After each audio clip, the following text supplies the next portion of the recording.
కోస్తాంధ్రలో రాజకీయ చైతన్యంతో పాటు సీట్ల సంఖ్య కూడా అధికం. దీంతో వచ్చే ఎన్నికల్లో అధికారం విడిచిపట్టాలంటే కోస్తాంధ్రలో నెగ్గడం కీలకం కానుంది. గత ఎన్నికల్లో విడివిడిగా టీడీపీ, జనసేన, బీజేపీ పోటీ చేశాయి. ఈసారి కలిసి 3 పార్టీలు బరిలో నిలుస్తున్నాయి. 5 ఏళ్ల కిందట వైసీపీకి పట్టం కట్టిన కోస్తాంధ్ర ఓటర్లు ఈసారి ఎవరి వైపు నిలుస్తారో, ఎవరికి పట్టం కడతారోనన్న ఉత్కంఠ నెలకొంది.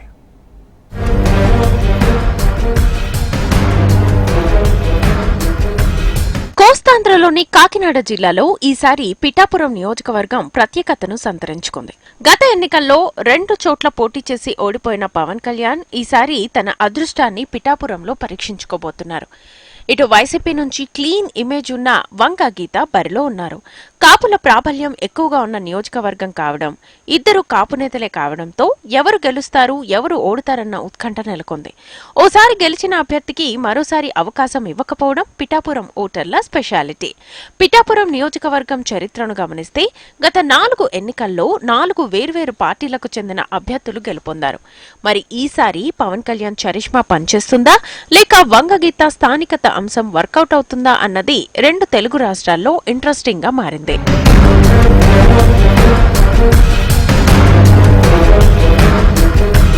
ఇక కృష్ణా జిల్లాలో ఓవైపు అంతర్జాతీయ విమానాశ్రయం, మరోవైపు ఐటీ పార్క్ వంటి ఆధునిక హంగులు అద్దుకున్న అసెంబ్లీ నియోజకవర్గం గన్నవరం.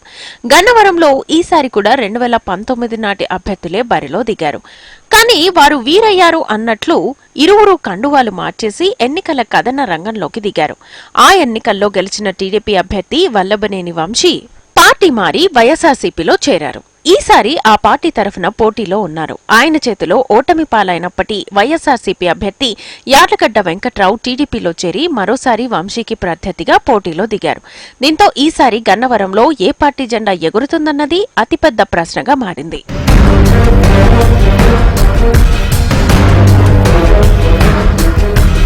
కోనసీమ జిల్లా రాజకీయాల్లో కాకరేపిన నియోజకవర్గం రామచంద్రపురం. ఇక్కడ ప్రస్తుతం మంత్రి చెల్లుబోయిన శ్రీనివాస వేణుగోపాలకృష్ణ సిట్టింగ్ ఎమ్మెల్యేగా కొనసాగుతున్నారు. కానీ ఆయన్ను మరో నియోజకవర్గానికి మార్చి ఈ సీటును మాజీ మంత్రి పిల్లి తనయుడికి కేటాయించారు వైసీపీ అధినేత.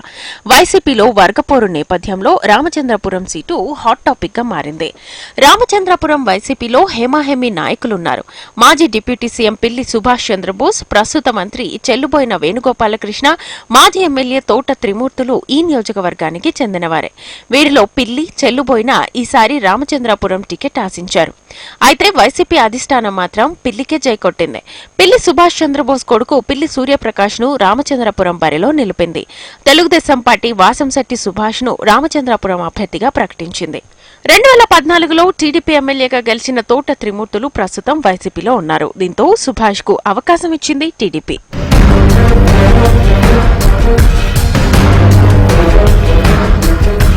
ఉమ్మడి పశ్చిమ గోదావరి జిల్లా ఉండి నియోజకవర్గం ఈ ఎన్నికల్లో ప్రత్యేకంగా నిలుస్తోంది.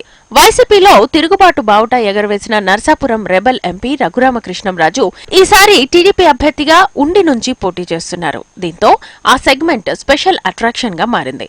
ప్రస్తుతం అక్కడ పోటీ రఘురామరాజు, వైసీపీ అభ్యర్థి పీవీఎల్ నరసింహరాజుల మధ్య ఉంటుందని భావించినప్పటికీ ఉండి మాజీ ఎమ్మెల్యే శివరామరాజు టీడీపీ రెబల్ గా బరిలోకి దిగి పార్టీకి షాక్ ఇచ్చారు. దీంతో ఉండిలో గెలుపు ఎవరిదన్న టెన్షన్ నెలకొంది.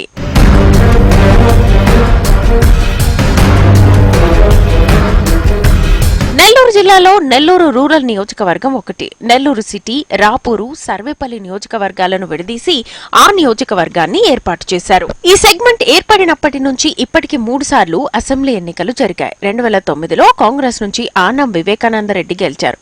2014, 2019 ఎన్నికల్లో వైసీపీ నుంచి కోటంరెడ్డి శ్రీధర్ రెడ్డి విజయం సాధించారు. అయితే ప్రస్తుతం నెల్లూరు రూరల్లో గెలవడం వైసీపీకి biggest prestige issue. AP CM Jagan శాశ్వతంగా ముఖ్యమంత్రిగా ఉండాలని ఆకాంక్షించిన కోటంరెడ్డి శ్రీధర్ రెడ్డి ఆ ప్రభుత్వం దిగిపోవాలని కోరుకుంటున్నారు. ఈసారి టీడీపీ నుంచి బరిలోకి దిగుతున్న కోటంరెడ్డిని బలంగా ఢీకొట్టాలనుకుంటోంది వైసీపీ. అందుకే ఆదాల ప్రభాకర్ ను బరిలో దించింది. దీంతో రూరల్లో ఈసారి హోరాహోరీ పోటీ ఉండనుంది.